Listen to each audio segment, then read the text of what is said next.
Mi nombre es Luis Alberto Vidal Aguilar y estoy realizando esta actividad para el doctorado en Derechos Humanos y Litigación Oral, siendo más específico, para la asignatura Seminario de Estrategia en Defensa Oral en Materia Civil y Familiar. En esta ocasión vamos a hacer una actividad que se relaciona al Código Nacional de Procedimientos Civiles y Familiares, siendo más específicos para comentar los principios rectores del proceso. Sin embargo, brevemente tengo que comentar lo siguiente antes de comenzar.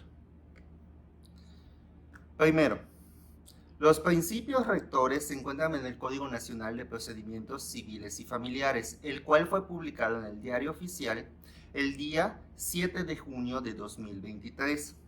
Esto es con la finalidad de que los estados poco a poco vayan incorporándolo, teniendo como una fecha límite para finalizar la incorporación el 1 de abril de 2027.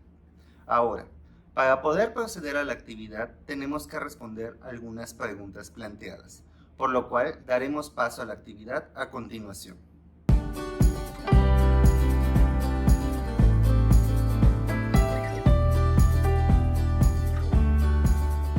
Bien, ahora toca explicar qué son los principios rectores. Sin embargo, para poder hacerlo, previamente mencionaré qué es un principio. Los principios son variados de acuerdo a las ramas del derecho en la que se encuentren. Sin embargo, los principios son conceptos orientadores que nos ayudan a aplicar la norma de forma adecuada. Los principios no son normas, no son leyes, sino son conceptos que nos orientan a entender la forma en la que se debe de aplicar una norma para que ésta funcione correctamente y además, para este caso, que también sean respetuosas de los derechos humanos. Los principios son formas de conducirse y cómo llevar a cabo las cosas para un buen funcionamiento.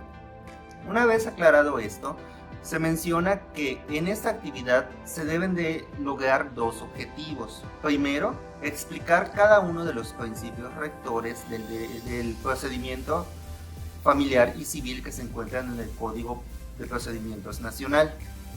Estos principios se encuentran en el artículo 7º y son 17 principios, por lo cual primero se realizará el punto 1, el cual es la explicación de cada uno de estos principios de forma breve. Una vez explicado cada uno de estos principios de forma breve, el punto número 2 de la actividad es hacer una mención de en qué momento se materializan estos principios. Por lo tanto, procedo con los principios rectores del procedimiento del Código Nacional de Familiar y Civil a continuación. Primer principio. Aquí hablamos del principio de acceso a la justicia. ¿Qué quiere decir este principio de acceso a la justicia? Prácticamente lo que nos está dando a entender es que todas las personas deberán de tener un acceso a que puedan llevar sus asuntos a un proceso, ya sea familiar o ya sea civil. En este caso, nadie puede ser una excepción, ya sea por razones de raza, de estatus social, de religión, de ideologías, de orientación sexual, entre otras. No se puede hacer esta discriminación. Todos deben de tener una igualdad de posibilidades en acceder a la justicia. Prácticamente, se podría entender que está siendo vinculado al artículo 1 constitucional, el cual nos habla de una igualdad ante todos. Es decir, todos podemos optar en la misma forma a esta justicia como tal. Segundo principio, concentración. ¿Qué nos quiere decir el principio de concentración? Es sencillo, es que se concentra en el menor número de audiencias las actuaciones procesales. Esto es para agilizar el proceso y que no tenga retardos innecesarios. Es decir, al concentrar en el menor número de audiencias estos actos procesales, el proceso no se va a alargar, no se va a extender más de la cuenta y va a haber una mayor facilidad en dar el resultado que se espera o que se necesita de una forma más pronta. Por lo tanto, la concentración nos ayuda a una agilidad. Principio número 3, que es el de colaboración. El principio de colaboración lo que nos está indicando es que En el proceso, las autoridades van a estar vigilando lo que esté ocurriendo, pero cuando las partes decidan colaborar entre sí para ponerle fin a ese proceso, podrán hacerlo libremente en cualquier momento que ellas lo deseen, siempre y cuando los acuerdos que ellas tomen sean beneficiosos para ambos y se llegue a una solución saludable para lo que se está buscando. Este principio de colaboración está fomentando la solución rápida, la forma que no se necesita llegar a una sentencia para obtener un resultado. Sin embargo, este principio tiene una excepción. Cuando se trate de situaciones intransigibles, no podrá realizarse. ¿Por qué? Porque hay situaciones en las que la ley debe de procurar una protección máxima. Y por lo tanto, si el acuerdo que toman las partes no provee esa situación máxima porque no puede ser proveída de alguna manera, entonces este principio no llega a su fin. Puedo poner un ejemplo. Imaginemos que se está tratando un tema de pensión alimenticia de unos hijos, en donde la madre le dice al padre que no le pase la cantidad económica porque ella no necesita de su dinero. En este caso estamos hablando de una situación que no se puede cambiar. Él tiene que pasar esta pensión. Sería intransigible que no lo hiciera. Por consecuencia, aquí el acuerdo no podría ser tomado en cuenta y tendría que llegar el proceso a su fin para que se dicte una pensión. Este es el ejemplo de cómo el principio de colaboración no tendría efecto, pero simplemente son excepciones, porque en todos los demás casos el efecto se estaría dando cuando ese acuerdo entre las partes se logra. Cuarto principio, estaríamos hablando del principio de continuidad. ¿Qué nos quiere decir el principio de continuidad? Aquí lo que se nos está informando es que las actuaciones procesales deben ser una después de otra, deben de seguir su ritmo y en ningún momento se pueden interrumpir por situaciones que no tengan una justificación suficiente.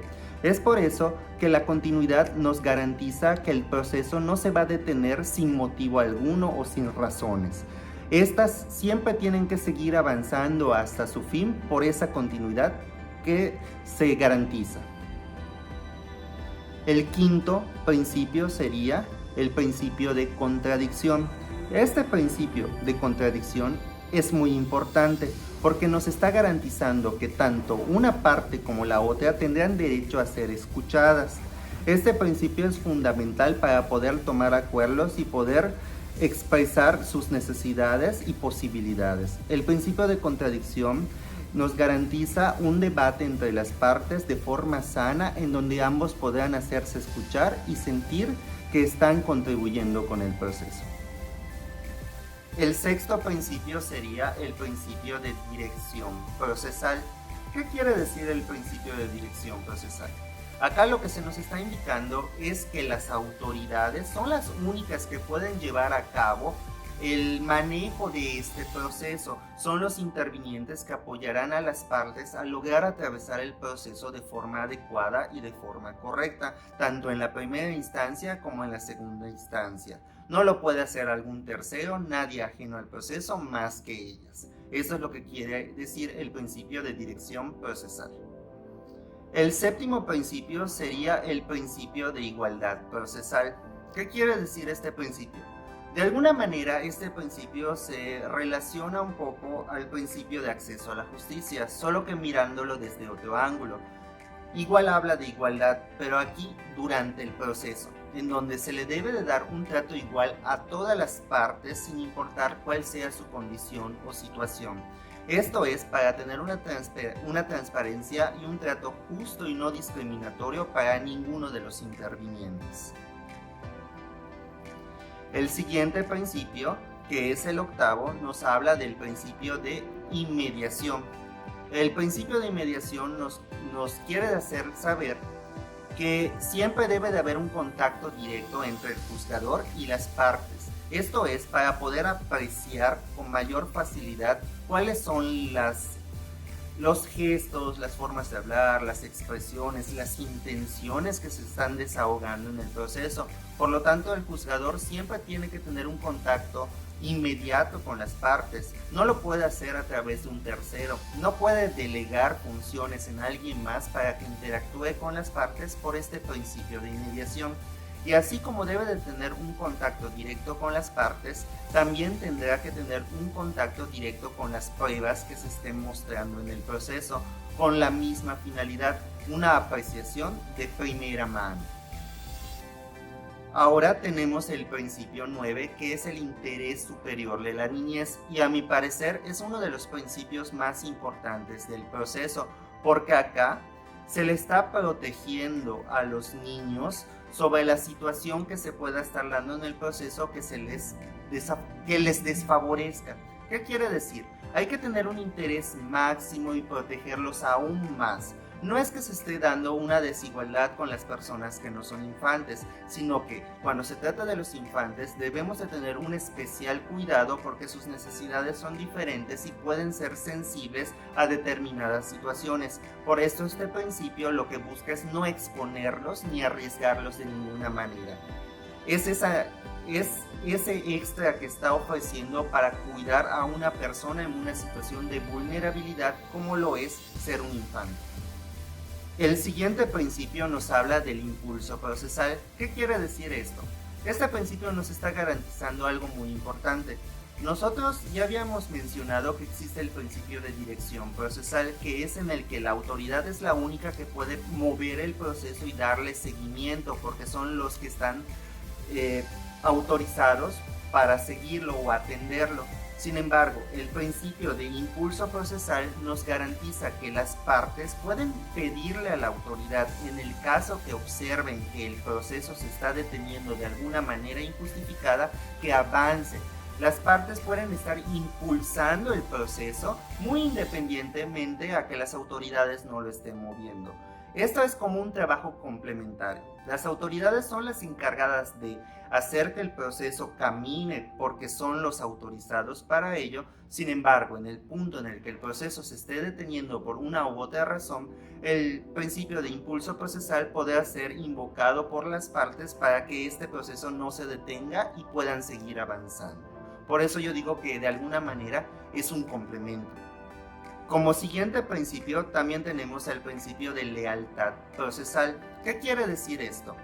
Este principio nos habla de una actitud con la que debemos de entrar a la controversia.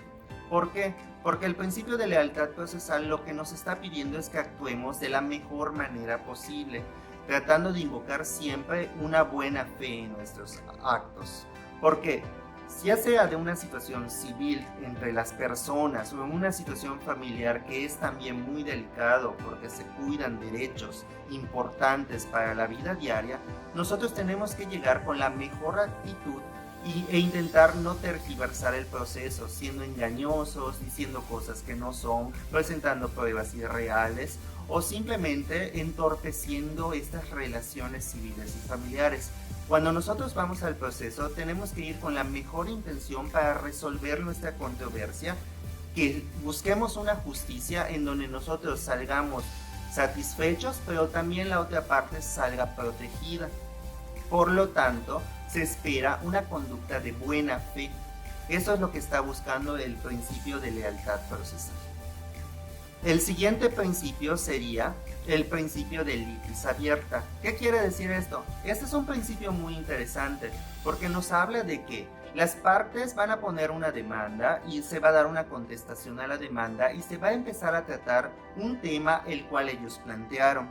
Sin embargo, como las partes en sí están interesados en un tema, de este pueden salir varios otros que giran alrededor de la idea principal del proceso. Eso quiere decir que pueden haber ciertos aspectos que ellos no tengan en mente, pero que de igual manera tienen que ser cuidados y protegidos. El principio de la litis abierta es que las autoridades no se van a limitar únicamente a las controversias planteadas. Si hay algún otro tema de interés que se tenga que proteger y se esté observando en el transcurso del proceso, deberán hacerlo las autoridades aun cuando las partes no hayan hecho mención de esto.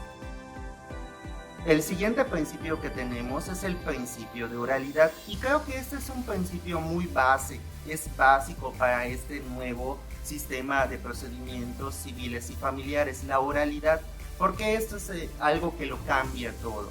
ya no será movido por medio de documentos escritos, sino que ahorita la oralidad es predominante y hace que una comunicación sea más efectiva durante el proceso.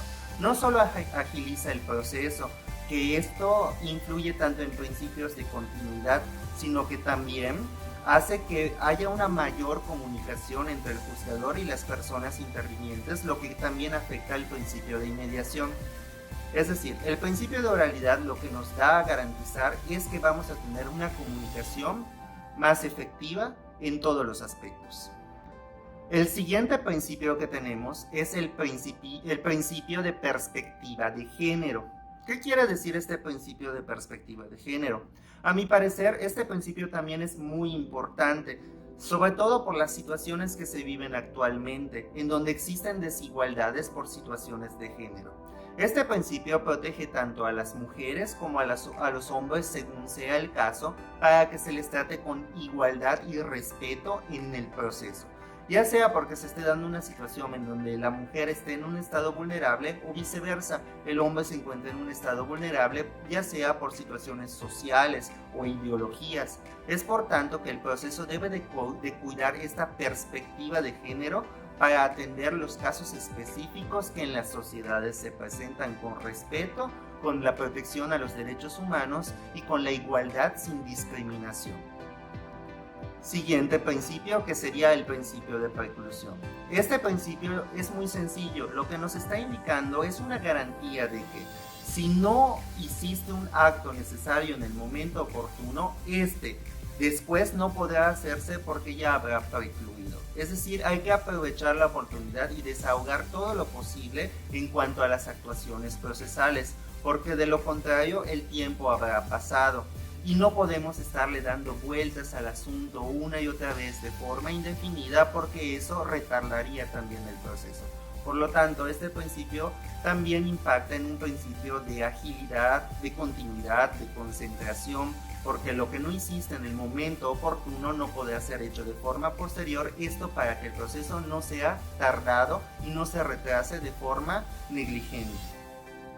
Ahora nos quedan dos principios. Estos dos principios parecen contradictorios, pero hay que tenerlos en cuenta de acuerdo a la rama a la cual se aplican. Primero tenemos al principio de privacidad, el cual es aplicable en la rama familiar. Este principio de privacidad nos dice que únicamente en el proceso podrán intervenir las partes, es decir, los familiares en sí y las autoridades que deben de atender la situación. Esto es para proteger la privacidad de la familia, para que no se expongan de manera innecesaria, porque es un asunto que solamente compete a ellos y que se puede resolver entre ellos, y que pueda haber situaciones tan delicadas que no sería de interés de la autoridad ni de los mismos familiares el exponerlos a la sociedad. Por eso este principio de privacidad es protector para la familia. Y por último tenemos el principio de publicidad, ya no de privacidad, sino de publicidad, es decir, hacer público el proceso, pero este será en el derecho civil, y esto es porque se debe de tener una transparencia en lo que se esté actuando durante la audiencia. El proceso debe de ser transparente y la sociedad puede observar lo que está pasando, porque es una garantía para la sociedad de que lo que esté ocurriendo en la sala será una situación correcta, legal, sin nada turbio, en donde el juez deberá estar actuando de la manera más sana, responsable e imparcial posible, y las partes deben de estar obteniendo esta justicia, este acceso al proceso, a la justicia como tal, de una forma correcta. Es por eso que el principio de publicidad también es un eje rector en este sistema. Una vez explicado el punto anterior, que hace referencia al punto número 1 de la actividad, que es explicar de forma breve los 17 principios del Código Nacional de Procedimientos Civil y Familiar, ahora lo que corresponde es expresar en qué momento se materializan estos principios. Esto ocurre teniendo en cuenta el punto número 2 de la actividad, que esa es la solicitud. A mi entender, y de acuerdo al análisis y las lecturas que se hicieron para poder comprender este tema, yo puedo decir que estos principios, estos 17 principios se materializan en diferentes momentos del proceso. No necesariamente tienen que ocurrir en un momento específico, sino que ocurren en diversos momentos durante se va desarrollando este proceso, según sea el caso. Por ejemplo, el principio de publicidad se va a estar desarrollando de forma continua en el proceso, de inicio a fin, para darle publicidad a lo que está ocurriendo en las audiencias. También el principio de inmediación puede ser que esté ocurriendo en el momento en el que el juez esté interactuando con las partes y observando lo que está ocurriendo en el juicio. Cada principio fue creado con un fin específico y cuando ese momento de ese fin llegue durante el proceso es cuando el principio va a actuar. Muchos de los principios son permanentes durante el proceso y van actuando de forma constante. Pero existen otros principios que van actuando de forma puntual cada vez que el proceso necesite que así actúen. Es por eso que siempre se deben de tener en cuenta, son primordiales para que el proceso funcione de forma adecuada, pero se van materializando cada vez que la situación lo requiera y estos sean necesarios. Sin embargo, no debemos de olvidar que todos estos principios deben de estar a disposición y listos para aplicarse cuando la situación lo permita. Ahora, una vez contestados el punto 1 y el punto 2, concluyo diciendo que estos principios, que son ejes rectores del procedimiento nacional de materia civil y familiar, son muy importantes. Todos y cada uno se complementan entre ellos y ayudan a que el proceso se haga de forma efectiva y que sea protector a los derechos humanos. Hay principios que sirven específicamente para las audiencias y hay principios que nos garantizan una esencia en el proceso, como una buena fe, como una igualdad, como la perspectiva de género, que está garantizándonos que no haya una discriminación. Todos estos principios deben de ser respetados y deben de ser claros para todos los intervinientes para que el proceso pueda ser llevado a cabo de la manera más sana posible. Ahora, sin más que comentar, espero haber cumplido con los puntos de la actividad correctamente y agradezco su atención.